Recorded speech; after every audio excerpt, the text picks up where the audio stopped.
afternoon. Today I'm going to talk to you a little bit more about my country, South Africa, because today, June 16th, is a public holiday in South Africa and it's known as Youth Day.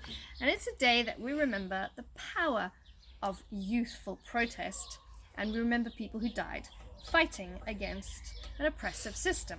So as you should all know, from 1948 in South Africa, a policy was put in place, a policy of segregation, which was called apartheid, which in Afrikaans means apartness. So Afrikaans, remember, is not an African language.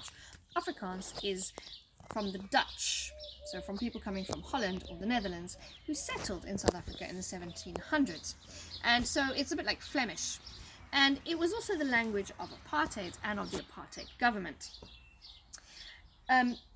So one of the policies that the apartheid government put into place to keep the majority of the population, who were the black people, in an inferior position was the Bantu Education Act. Remember that Nelson Mandela said, education is one of the most powerful weapons you can use to change the world. And here it was being used in a bad way. So the Bantu Education Act openly aimed to keep black people in an inferior education system. And Hendrik Verwoerd, who was the president at the time, even said that the point was to show black people that they could never ever be equal to white people, which we all know is not true. But that was basically what apartheid tried to do. And so in 1975, the government made it worse because they amended the Bantu Education Act and they made it that the language of instruction in black schools would be Afrikaans. So imagine if Emmanuel Macron said, oh, as from Monday, you're all going to learn maths, science, biology, and economic science, core subjects, in German.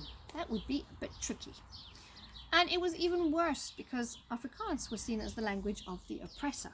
So it was really rejected by black people. So in 1976, students took to the streets in Soweto, part of the township called Orlando mainly, and they walked peacefully protesting against this law. So they were walking, about 3,000 to 10,000 students were on the streets, but they walked from one school to another trying to join up. And they realized that when they were walking from one school to another, that the police had blockaded one of the roads. So the leaders instructed the students to not provoke the police and they took another road. But of course, the police followed them. And the police were anything but gentle. They tear gassed the students. Tear gas is a gas that makes you cry and hurts your eyes and it's hard to breathe. And when that didn't work, they opened fire on the students, but with real bullets. So two of the first students to die were Hastings Ndlovu and Hector Peterson. So I'm going to show you this photo. Hector Peterson is in this photo. He was 13 years old and he is here being carried by one of his best friends, and the girl at his side is Hector's sister. Right, and he later died in hospital from his injuries. This photo was very important. It's one of the most powerful and important photos of the 20th century. So all in all, the government said 23 people died that day, but that number was not true at all. They later amended this and said 174 students died, but that's not true either. Some people say that up to 700 students died that day. And the government went as far as to tell the hospitals in the area to report any bullet wounds to them so that they could later prosecute those children and students. But the doctors refused to participate in this brutality and they reported all bullet wounds that day as simply being abscesses. So as I said, this was a very important photo and it was a very sad day in South African history, but this photo did help to galvanize the international community and there was an international outcry. There were more sanctions against South Africa and the government was harshly criticized. So what I also want to tell you is that when this happened, I was 2 years old, and when I finished my last year of high school in 1991, apartheid was beginning to crumble.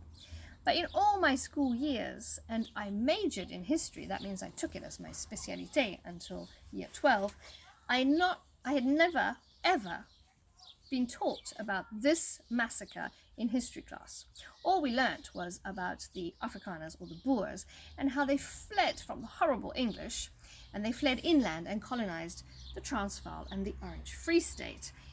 Of course, they failed to mention all the thousands of people that they killed in the process, people who had been living on that land for so many thousands of years.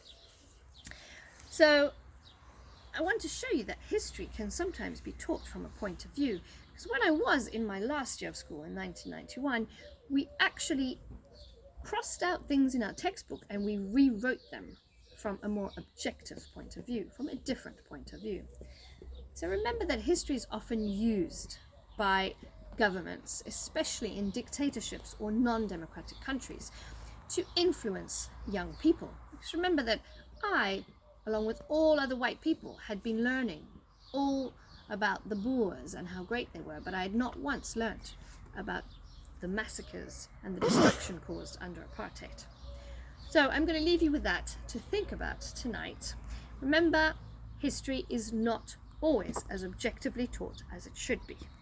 So keep a critical eye on what you read and what you learn.